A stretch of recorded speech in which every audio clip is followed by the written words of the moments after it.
Today, we're talking about whether or not to be child free. The baby question that has women at all crossroads where they feel like they have to choose between motherhood, career, and partnership sometimes. I'm Fanny Tristan, a psychotherapist and clinical social worker exploring birth order, trauma, and the roles high achieving women carry. Here's something that I keep coming back to. Your family can be proud of everything that you've built, your career, your independence, the life you've made for yourself. But the second you pass a certain age, usually somewhere around 27 is what I found, all of a sudden, all of that amazing stuff about you, it just gets quietly recast as a new problem. Suddenly, there's something wrong with you for not taking advantage of your fertility window while you still can.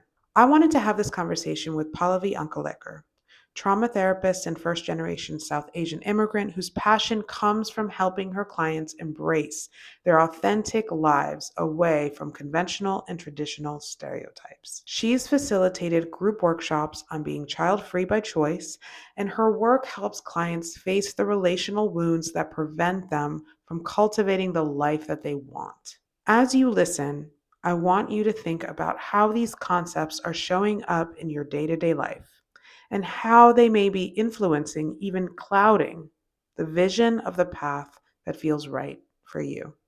Let's get started.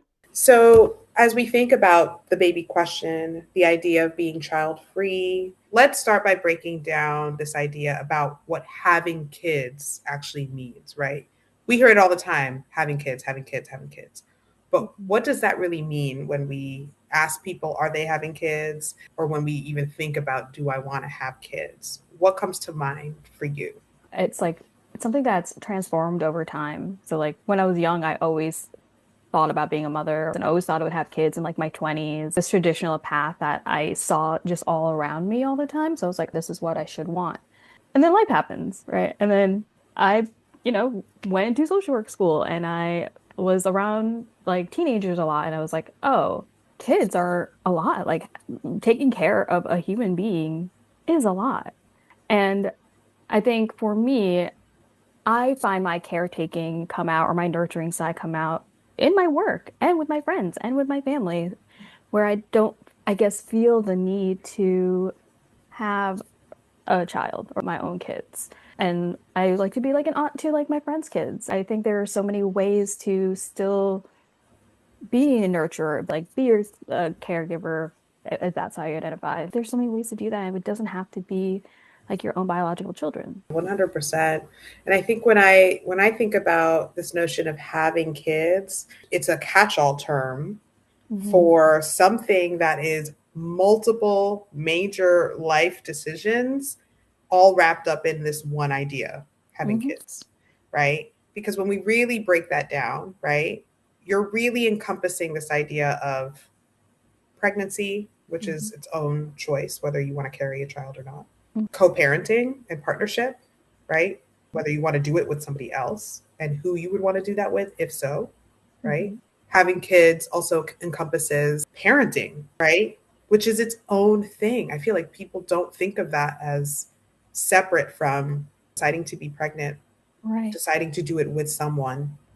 I think when we have that overwhelming feeling about, okay, am I having kids? Or they're asking me about having kids. I don't think people realize how much of a weighted question that is because you're asking about all of these major Mhm. decisions that we act like are all connected because, there's this relationship escalator that patriarchy likes us to be on. We're being asked all of these things about your fertility, about your partnership, your dating life, how you're feeling in terms of your attachment to your partner if you have one. You're asking about parenting ideas and styles and the kind of kid that you might want to have or the kind of kid that you end up having, right? Right. And so it's kind of an impossible question, but we're Like, supposed to have very exciting answers for it. It has to be something that we're supposed to want. We're supposed hmm to be excited and can't wait to arrive. But in reality, I don't know if that's actually what's happening internally for women. like we don't talk about all the things that go into like having kids. And I think people are always like, yes, I want to be like a mom or like I want to be a parent and I want to have kids. And it's like,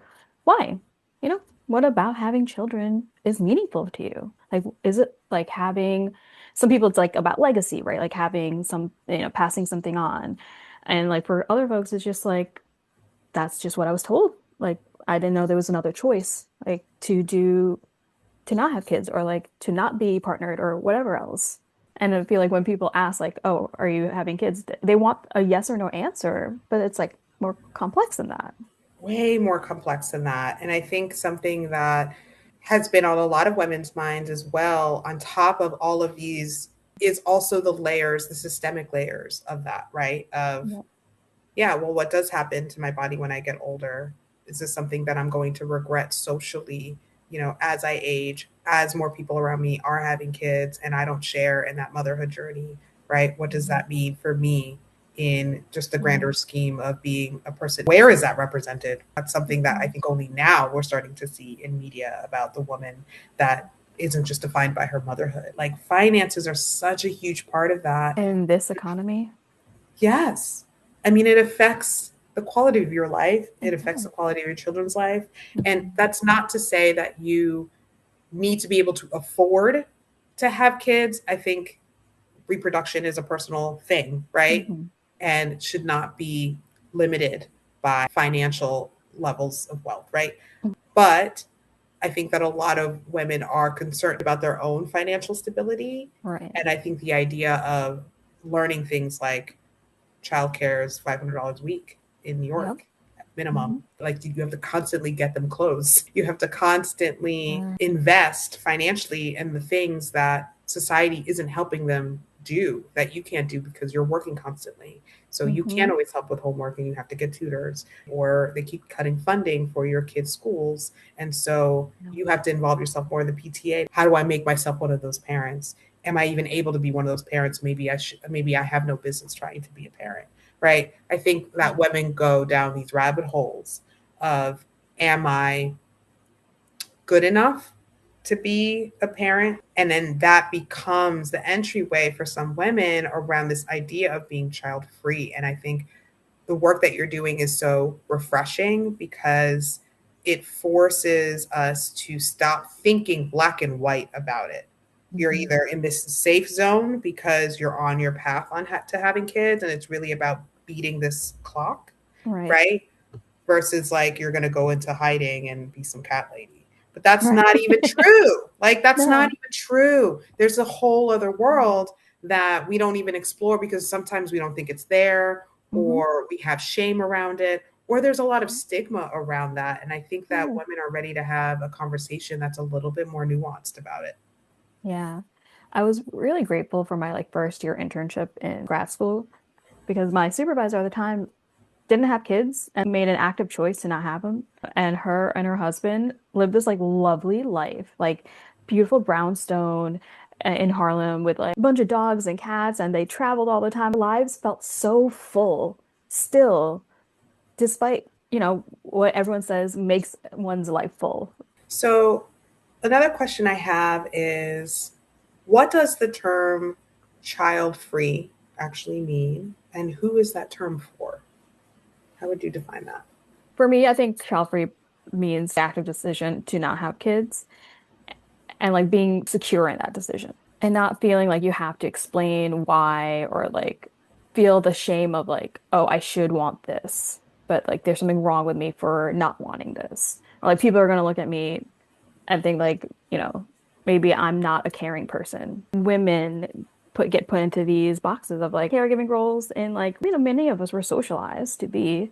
And so I think it's almost like we're being primed from such a young age to want to be a mother or have children, like having baby born. Like I've had so many baby toys growing up, and I'm like, why am I a baby taking care of this other baby? Doesn't make sense to me. But it was always, it's like this is normal. You have this kitchen set and then you have this baby. It's like what's the message I'm receiving growing up? This is what my life is going to be. For women who are in this place of, I Mhm. don't know what I want, they haven't made that active decision, do you think that they benefit from that label, right? Can it still be an empowering identifier for them to say that they are child free if they haven't made the decision? I think it means different things for different people. And I really like the term child free for anyone who's not choosing to and may change their minds. And that's also okay, right? Again, we grow and we transform all the time. And so, you know, maybe one day it'll feel different. But right now, I know like this is what I want in my life. I don't want to look at children as a responsibility. And that's what it kind of feels like right now. And maybe that'll change. Who knows? I know to really for myself to really care for a child, I don't want to look at them like a responsibility. Like I have to do this thing. It's like I want to do this. This is what I care about. I think knowing how that feels in my body of just like a relief of I don't have to like it's a choice and I don't have to feels really good. And so the term child free is just as much in, a personal identifier as much as it is also a state of mind, right? And that you can be child free today, that it's not something that puts you in this corner. Yeah. We should always have choice about, anything that we want or don't want. And I think that it's also such a great alternative to the idea of being childless. I feel like before people were saying child free, they were saying childless. Which has like that negative like connotation to it, right? It's like, oh, you're lacking of something. And where child free Yes. feels more like I feel liberated to make any choice. Scarcity term versus like an abundant term, right? Right. Where it's like one has options, one makes you feel like you have very limited options. And so I think we, especially as therapists, we are always emphasizing the importance of language, right? Like words have power, they have so much power, and the way in which we describe ourselves or describe other people holds a lot of weight in the way that we or they move through the world. And so it's important for us to be using terms that are accurate but also empower. I love the power of language. It could feel limiting. It can feel, even if you think of the word scarcity, you could just feel the emptiness of like that word, right? And then you think of abundance and you just feel full again. Like there is so much power within language and words. And I think it's so important that we use words and language and descriptors that are liberating and empowering. And so you had a workshop about being child free. What first made this topic something that you wanted to make a focus in your work and your practice? This was a journey that I have been on for like probably the past like 10 or so years. And I've noticed it come up a lot more in my sessions, especially with my female clients about like the potential of having kids or not having kids.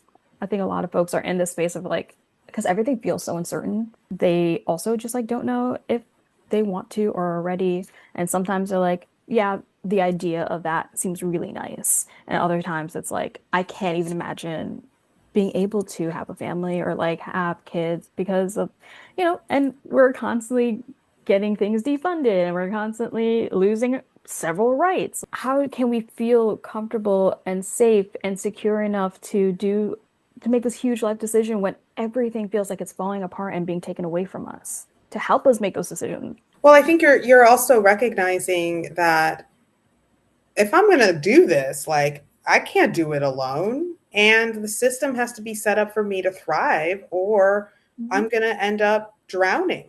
And I think that that is how, honestly, from my place as a mom, right? Mhm. I feel so blessed to have family support, Mhm. to live in a place that I feel safe, to have a school community of like minded people that I Mhm. can gather with. I feel very privileged that way to have the resources that I have, but also from a greater cultural standpoint, thinking about, okay, wow, like they really are just forcing women to have kids. There are laws being put in place where you basically cannot even think about termination or any kind of abortion options because it's past the time limit when you find out that you are pregnant, right? Like that's Yeah. wild. Like that feels like Yeah. entrapment, right? And so when we think about the ways in which culturally, systemically, people are talking about reproduction, they're talking about our bodies, thinking about all of the resources that help families, right? Yeah. And how they are getting taken away. They're becoming a lot more individualistic. They're saying, you know what, that's a you problem, not a culture problem, a society problem, Mhm. right? then it's like, what other reason would you have Hmm. to push for something that feels, which feel like you may be limited in your options? Yeah, I'm so happy you brought up like community and family and support. Like coming from a collectivist culture, like it really takes a village to raise a kid.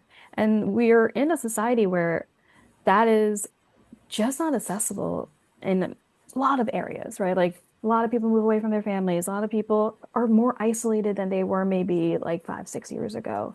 It's been really hard, I think, for people to feel connected to others, to have that community, to have that support. It's like almost stigmatized to use help, but we need help. Like we can't do things on our own.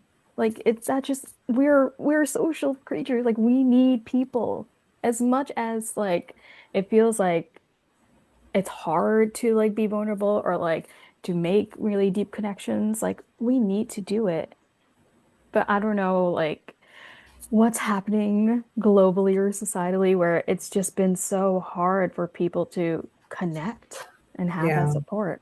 We can go down a whole rabbit hole about how, capitalism really benefits from the individual, how that has such a huge negative impact on families and communities. But I also think that it recognizes the auntie, right? When a woman chooses to be child free, that doesn't mean that you're closing the door on children in your life.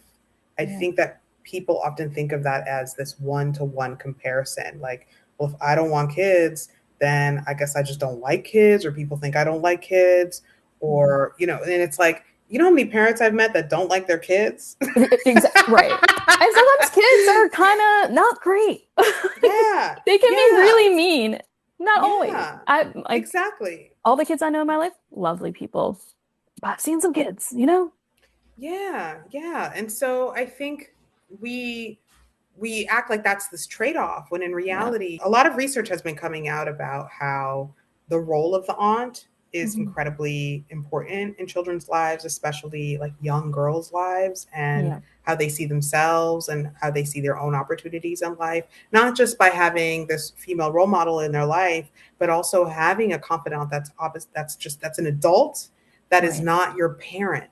I think individualization has really stripped women away from this communal relationship that they could be having Hmm. with their best friend's kids, Right. right? With their cousin's kids, with their siblings' kid, right? Because there is this friction between parents feeling like they should be able to do everything on their own because that's Yeah. what's supposed to be the Hmm. way of a good parent. That was one of the values of the intergenerational or the multi-generational home, right? Where Right. it's like, well, the Hmm. auntie's in the kitchen cooking, so she's gonna Hmm. see what the kid needs because the kid is just around, Yeah. right? So I think because people don't have those environments anymore, which Hmm. I've been reading more that women are out here starting their own little communes, these I've motherhood seen. communes, which is Yeah. I amazing, and love I'm that. excited for that. Hmm. And I think it's this return to that invitation of like it's part of our relationship Yeah. as women to be giving and taking and having that reciprocity Yeah. where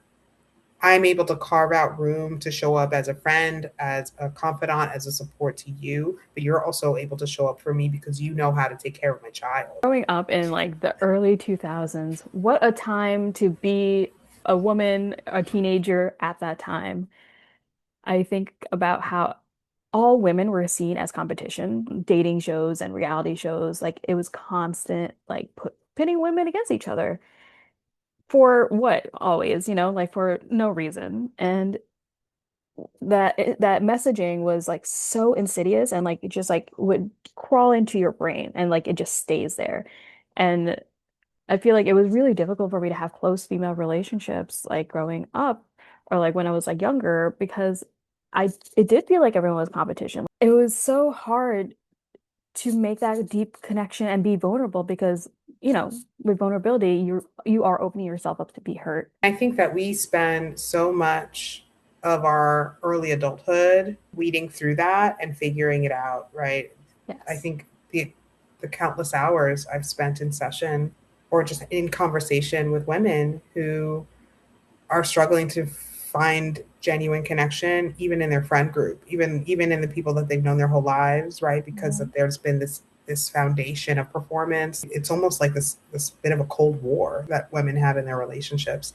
Yeah. And a lot of them don't know how to be another way. Who told women or people that someone who's supposed to be genuinely connected to you, who's supposed to be your best friend, is someone that's never ever going to hurt your feelings? I Right. think by default of the fact that someone is not you, they are capable of hurting your feelings. They are Mhm. capable of thinking differently than you, right?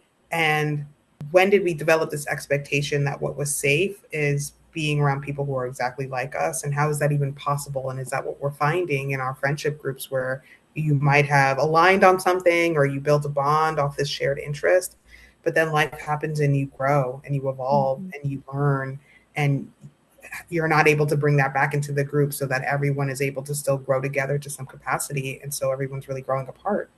Yeah. Yeah. It happens so often. And I think something I hear a lot from people who are really afraid of developing those connections is like, you know, people are just inherently disappointing. And like, there's some truth to that in the fact that we are going to disappoint people, like point blank. Like, that is just going to happen. And that doesn't make us bad people. And it doesn't make someone bad for disappointing us. And so we want to be around people who are, not trying to intentionally disappoint us, but people are going to disappoint us sometimes. And like, that's kind of okay. It's so interesting that this conversation turned into a conversation about female friendships and female relationships, which is a big part of why I started the salons, right? It's because I wanted women to speak in draft about these things and recognize the need for each other, even if it is just hearing what we have to say and how we feel about Mhm. these topics that we're just ruminating about in our own heads, Yeah. right? What do you see as the biggest fear or block that women struggle with around choosing to be child free? I think it does come down to that feeling like locked in on a decision. Like if I'm choosing to be child free, like this is just like who I am. But no, those things change and like that's okay. Like I'm sure the decision to not have children was a change from maybe before. So then you could have that change again of like maybe you do want to have kids or maybe you want to foster kids, whatever ways like you want to still be caretaking or have that part as a part of your life. And we may have touched upon this a little bit earlier, but how does culture and the systemic role that patriarchy has placed on women influence how we're thinking about this? It's like really hard to just be a human right now in the world. All the things that we like to dream about and like the possibilities, right? Just like don't feel accessible. Like it's just like, can any of these things come true? Can I feel stable again? A lot of it's like a lot of things are illuminating for us, right? Like things that we were not really thinking about are in our face in really horrible ways sometimes. But it is waking us up to like, oh, we can't stay silent and we have to create community and we have to take care of each other because they're not going to be doing that for us. And I think because we have to now think of this new reality where community is much more important, it's making it a little bit difficult to think about these other things like having a child or like being partnered and like I hear a lot of people, really struggling with dating, finding a reliable partner. And I think again, it's come from this place of like everyone's so afraid of being vulnerable or like being hurt that we're not creating deep, meaningful relationships, which, is extremely important in your friendships and also a romantic partnership that you plan on building a family with. Especially in heterosexual relationships, right? Men are taught to be parents in a very specific way Right. that, in my opinion, is very outdated. I did see a recent study that millennial fathers are like the most present fathers of any generation, which I think is amazing, right? Oh my God, all my friends are incredible fathers. Like, I'm so happy to see them like really want to have kids and like be present and like like be a part of their lives and not just like go to work and come home. It's like they are active parents. They're taking them out, they're doing schoolwork, they're doing whatever to be as present as they can. And it's so beautiful to see. And it makes me so happy for all my friends and their partners that they support each other so well and are such good partners, like literal collaborators in this. Yeah. And I think that that is that gray area that a lot of women find themselves in where, well, maybe they do have the partner, but it's like, are you going to be the Hmm. kind of partner that's going to let me be the kind of mom that I want to be? Right. Right. Because I think something that I've learned as a mom is I'm only interested in being a certain kind of mom. I like being my kind of mom, right? Hmm. Where I'm not a martyr to my kid. Sometimes I do choose me, Hmm. right? And Yeah. sometimes I do prioritize my work because I think long term in some of these ways, and I do want my kid to see me be a boss with boundaries. Yeah. Again, very grateful for the people I know who have caught up and are such active parents. And it really, really just like heartwarming and like inspiring to see. Even though I'm like, oh wow, we finally are we're getting here. We're getting to the point where we are having healthier relationships with ourselves, with our partners, with our children, with our family, with our community. We are trying to just be healthier in all these areas. And I feel like it really shows with like a lot of people. And so I think for a lot of women who are out there who are like, well, I'm not sure if I want kids, but is it that I want kids just not with this person, or is it that I truly do not want to parent children as a mother at all, Mhm. right? I think that that's kind of a crossroads too for women, Yeah, I agree. because any new person in your life is going to change the dynamic, and that is a huge part of the dynamic, right? And being able to future plan, Hmm. right? Is this the type of person that's going to be the type of parent that I want to co-parent with? Is this a trade-off that I'm willing to make? And, being South Asian, all the parenting or mothering I've seen from, my own mother has been a lot of like self-sacrifice and overextending and like not taking care of herself, doing everything for everyone else and nothing for her in the end. And Mm-hmm. I've seen the toll that takes on a person. And I'm like, I frankly can't do that.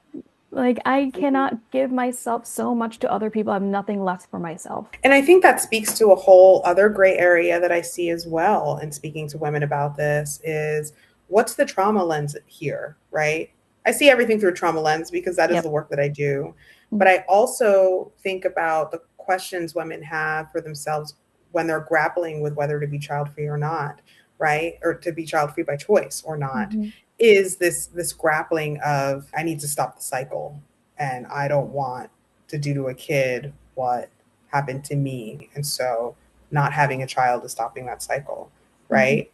It's a very fear based decision, right? Because Hmm. you're making a lot of assumptions. We see clients show up every single day trying to break cycles in their lives, and we're proud of them for it. And they are strong for that, Hmm. right? Because healing is not pretty work, right? No. Despite what Instagram likes to say and Right. wellness culture likes to say about what healing looks like. Right. I think healing is really hard work. And I think that the baby question often brings women to that place of like, oh, for me to actually do it the way that I think it should be done, I got to heal. Yeah. And am I ready to do that? Do I want to do that? Hmm. Right? It's like really holding up that mirror. And I don't know if there's a right or wrong answer to that. I think everybody should heal, right? Right. But I also think that there's a time and place, right? It has to be Hmm. something that you want, it has to be something that you can work towards. And a lot of women are out here doing it with their child, Right. right? Oh, in Hmm. parallel to their child because the Hmm. kid's going to bring up the inner child whether you like it or not, right? Exactly. So you can do it while you don't have to take care of a child, or you can do it with, but Hmm. does that fear have to define whether you want a child or not? If Hmm. deep down inside, it is something that you would like to do your way. I do love that of there is this fear of, especially people with complex trauma, of like, I don't know what a healthy childhood looks like. How can I provide one for someone? And a lot of people are kind of reparenting themselves right now from all the things that they've experienced and maybe haven't talked about, which is another reason why vulnerability is so important because we feel really isolated in experiences until we open up and we're like, oh, we're not alone. Like other people feel this way, other people think this way, other people have experiences, other people can at least understand.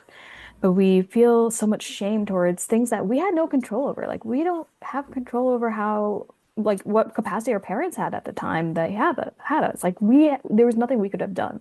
But we hold that Mm-hmm. shame of if things were different, what would I be like now? If I had the childhood that I wanted, that I deserved, would I feel differently about things? Yeah.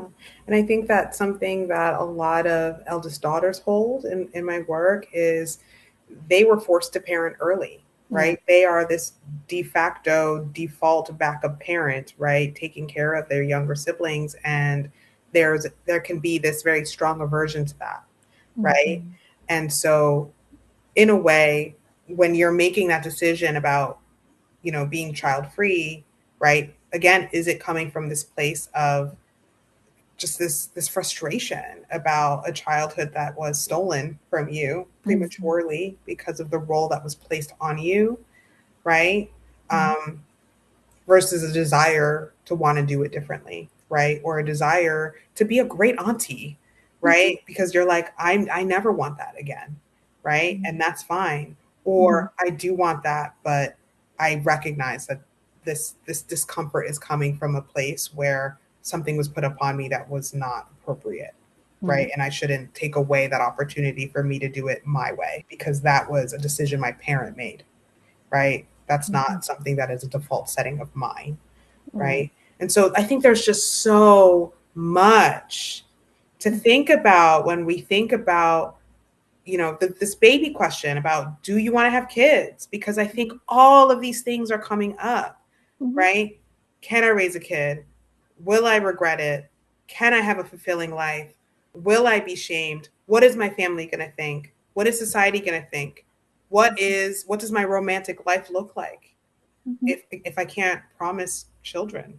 I think, in heterosexual relationships, I do find a lot of men want to have kids, but I don't really hear how they want to be a parent. What does that mean to you? Like, what is having a kid like someone you could like kind of play with, who's your little buddy, or like, is this someone you want to parent, you want to see grow in so many different ways, and maybe in ways that you weren't able to at the time because you didn't have the resources? Do you have the resources to then provide for this child that you want?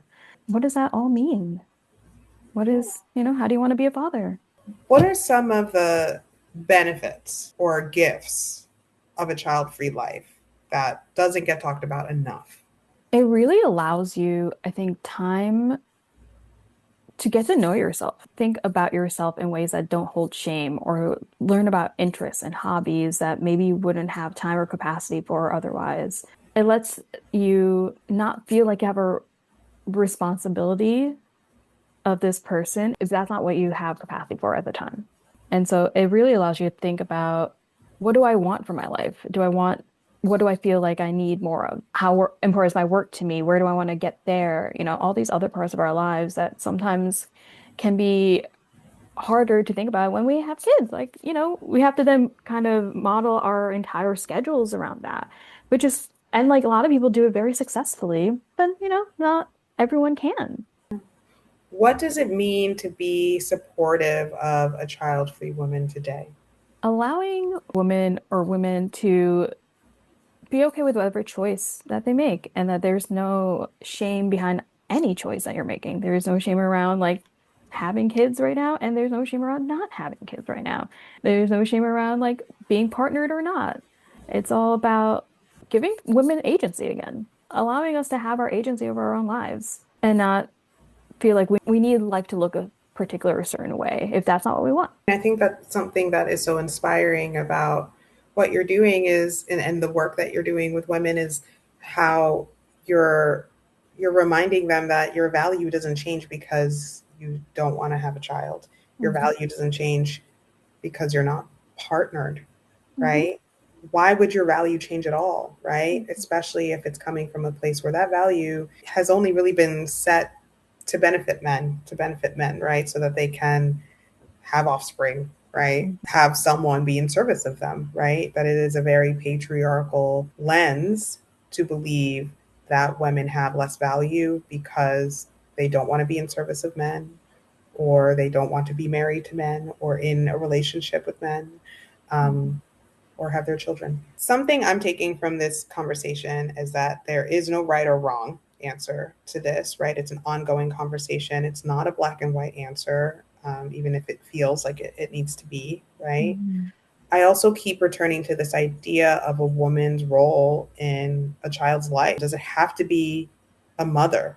or nothing, right? Hmm. That you can still have this significant role in a child's life that is really fulfilling. Let's have the return of the aunties. And so the question I would leave you with is if we can be open to the possibility that this baby question is not black and white. It's Hmm. not either or, not restricted by societal pressures or biological clocks.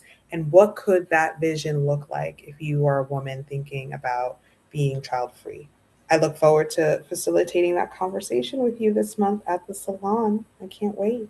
I can't wait. There's so much that we could talk about. Where can people learn more about your work? Yeah, so people can follow me on Instagram at Healing with Pallavi.